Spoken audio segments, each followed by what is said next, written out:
रहीम अस्सलाम वालेकुम नादरीन, आप यूट्यूब चैनल देख रहे हैं। मैं इमरान खान हूँ। नादरीन ने पाकिस्तान के तमाम अखबारात ने भी उसी स्याही में अपना मुंह काला कर लिया जो बड़े लंबे अरसे से पाकिस्तान की एस्टेब्लिशमेंट पाकिस्तान में खेल खेल रही है। एक दौर था मोहतरमा बेनज़ीर भुट्टो साहबा की गंदी तस्वीरें बनवा के नवाज शरीफ के साथ मिलकर इन्होंने जहाज़ों से फेंकवाई थी। अच्छी तरह हमें याद है। आजकल मोहतरमा का बेटा जो है वो इन्हीं की गोद में बैठा हुआ है। फिर एक दौर था जिस तरह फातिमा जिन्ना की इन्होंने बेहुरमती की, जिस तरह उनकी इन्होंने किरदार कुशी की, हम सबको अच्छी तरह याद है। बल्कि जो फातिमा जिन्ना साहिबा के बारे में एक वाकया बड़ा अफसोसनाक खुर्रम दस्तगीर के वालिद से जो है वो मंसूब है। जब वो जर्मनी आया था उस दौर में तो उसके खिलाफ बड़ा एहतजाज भी हुआ था गुलाम दस्तगीर कि उसने कुतिया के गले के अंदर लाल टेन डाली हुई थी। गुजरावाला की गलियों में फिरा रहे थे वो लोग, और वो जो लालटेन थी वो मोहतरमा फातिमा जिन्ना मादरे मिल्लत उनका वो निशान था।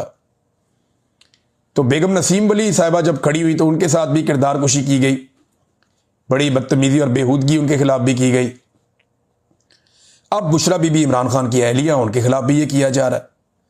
ये एक पैटर्न है, पाकिस्तान की एस्टेब्लिशमेंट ये करती है, लेकिन पाकिस्तान के अखबारात ने अपना मुंह काला किया इसमें। ये सोशल मीडिया का दौर है। इन अखबारात को लोगों ने पढ़ना तकरीबन अब बंद कर दिया है।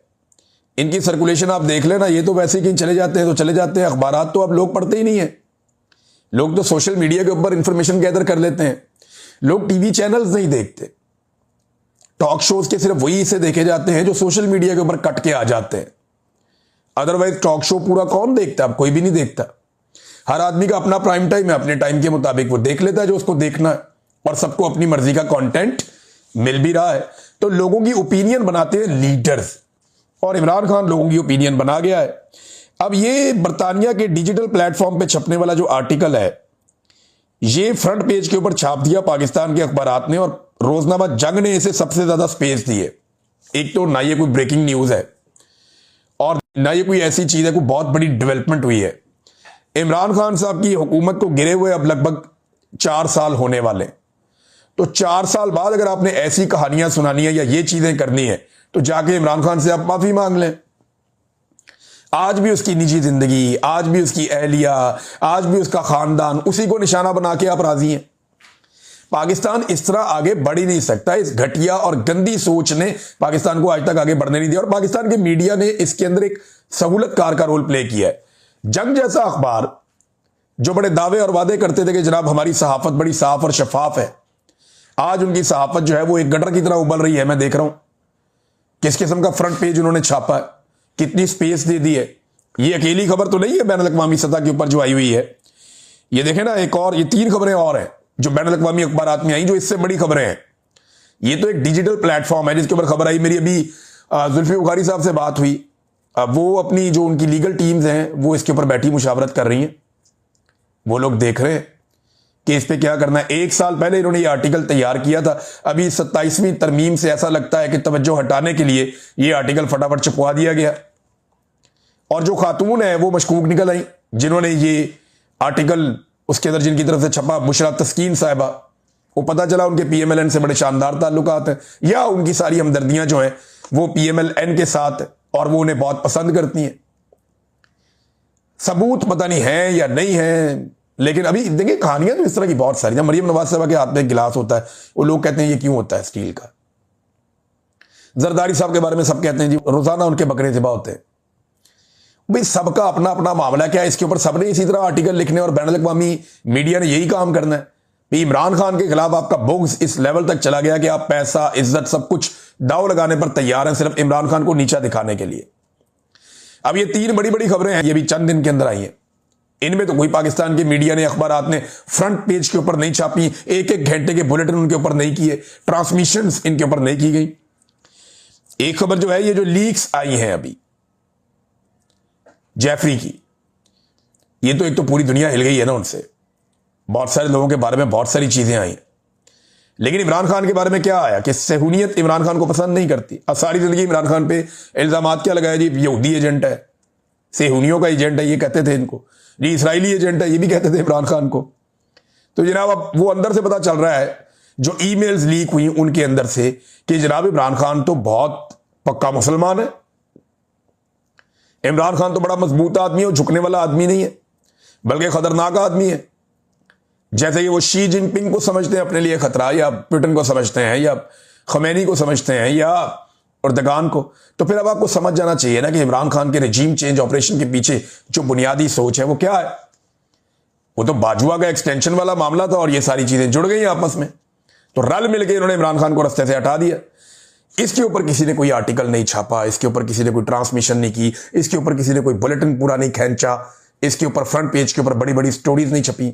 हालांकि बहुत बड़ी स्टोरी है, बड़े लंबे अरसे से इमरान खान साहब के ऊपर बड़े बड़े एलिगेशंस लग रहे थे, इतनी जबरदस्त किस्म की चीज आई है, दुनिया भर के इंटरनेशनल मीडिया पे आ रही है, पाकिस्तान का मीडिया चुप है क्योंकि एस्टेब्लिशमेंट को पसंद नहीं।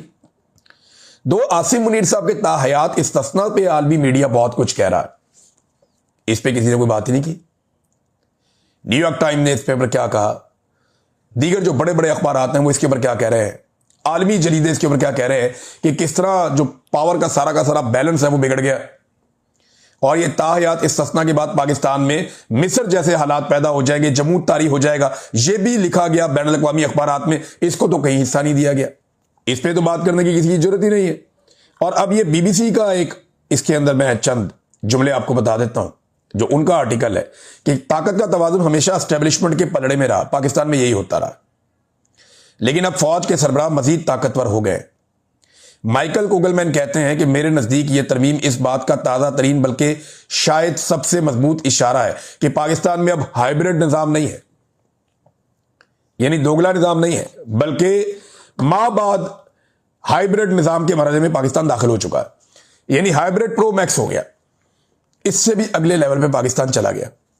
हम एक ऐसी सूरत देख रहे हैं जहां सिविल और फौज के दरमियान ताकत का फर्क अपनी हद से ज्यादा बढ़ चुका है, बल्कि सारी हदें ही क्रॉस कर गया। अब तो ये बीबीसी के ऊपर चला, ये पाकिस्तान का मीडिया कहीं नहीं सुनाएगा, कहीं नहीं छापेगा, कहीं नहीं बताएगा, हम आपको बताएंगे ना, मैं बताऊंगा। बाकी जो आवाजें हैं, जो आवाज अभी भी उठा रहे हैं, वो कम से कम पिसी हुई आवाजों का, या जिन लोगों को कुचला जा रहा है उनके बारे में बात कर रहे हैं, तो आपके सामने हम रख देंगे और सोशल मीडिया आपके सामने रखेगा, क्योंकि ये एक ऐसी ताकत है जिसने एस्टेब्लिशमेंट के रास्ते को रोका है और उनके लिए मुश्किलात पैदा की हैं। एक और खबर भी आई है कि पाकिस्तान ने बेशुमार पैसा खर्च किया, वो फिगर्स भी आए हैं साथ, अमेरिका में लॉबिंग करने के लिए, उनको मनाने के लिए, उनको राजी रखने के लिए, और वो खबर भी ये बताती है कोई फायदा नहीं हुआ, यानी इतना पैसा खर्च कर रहे हैं उसका फायदा कोई नहीं हुआ, सवाए चंद बयानात के आपको कुछ नहीं मिला। को ट्रंप ने ट्वीट कर दिया, कोई बयान दे दिया, इसके अलावा कुछ नहीं। मेरी बात याद रखिएगा, भारत का और अमेरिका का एक दिफाई मुआहदा हुआ है और ये चलते रहते हैं, दिफाई मुआहदे तो पुराने उनके होते चले आ रहे हैं। ये क्वाड का हिस्सा भी हैं 4 मुल्क, ऑस्ट्रेलिया, अमेरिका, जापान और इंडिया। तो दिफाई नुक्ता नजर से भारत के अमेरिका के साथ मल्टीपल रिलेशंस हैं। अब ये जो एक तिजारती मुआहदा होने जा रहा है ना भारत का अमेरिका के साथ, उसके बाद आप सूरत हाल के अंदर तब्दीली मुझे लगता है कि आप बहुत तेजी से देखेंगे। अमेरिकी सदर डोनाल्ड ट्रंप ने अपने इन्फ्लुएंस को बड़ी कामयाबी के साथ इस्तेमाल किया है। किन चीजों पे देखें, एक तो जो भारतीय हैं वो बहुत बड़े पैमाने पर मगरबी ममालिक में रहते हैं, तो वो एक इन्फ्लुएंस तो ये है उनका। दूसरा, उनकी तिजारत बहुत बड़े पैमाने पर मगरबी ममालिक के साथ मुंसलिक है, फायदा नुकसान वहां पे है, तो दूसरा ये है। तीसरा जो है वो पाकिस्तान से टकराव में जो भारत को जिल्लत महसूस हुई है, ये भी एक बड़ा प्रेशर भारत के ऊपर है। और रूस से जो तिजारत का एक खुमार भारत को चढ़ा था, अमेरिका ने वो भी उतारा। इसी सारे मामले का फायदा उठाते हुए पाकिस्तान को उठाओ, भारत को प्रॉब्लम होती है। और चीन से भारत हमेशा एक खतरा महसूस करता है।